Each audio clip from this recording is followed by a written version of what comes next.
There is a company in Asia that can crank out 60 guitars a minute. Meanwhile, in a little corner of America, there is still a place that makes 60 a year. That's incredible. This is the story of Gallagher Guitars. Wartrace, Tennessee. Population, 651. Half a century back, this shop was home to a talented cabinet maker named J.W. But he was itching for a new way to show off his skills with wood. You only get so much mass enjoyment out of a really nice dresser, right? That's true, because a musical instrument has a soul to it. So as his son Don tells it, J.W. switched to guitars, and a couple years later, he built two. One of them cracked. But Don still convinced his dad to drive to a music festival and display them from the trunk of their car. It was rainy, it was muddy. A contingency of Hell's Angels came tooling in, so there were fights breaking out all over the place. And we heard some picking under a shade tree. It was Doc Watson, the blind virtuoso of bluegrass, inventor of the flat-picking style.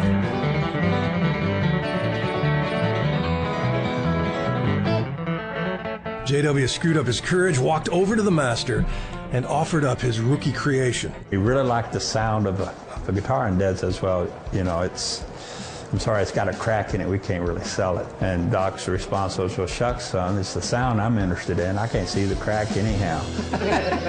That guitar became Old Hoss, toured the world, and put Gallagher on the map. But despite the buzz, they've only made a few thousand since.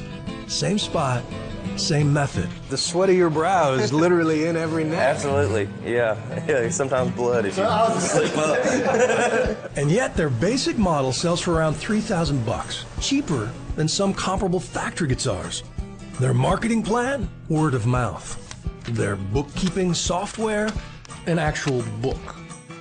They have survived knockoff counterfeiters and takeover bids and exotic wood shortages. And when the EPA forced the industry to use a safer but inferior lacquer, Don nearly went out of business because he honored his warranty by refinishing a year's worth of guitars himself. Being principled is really lousy for business. It really is, but it's rough. To have integrity, I don't know about that.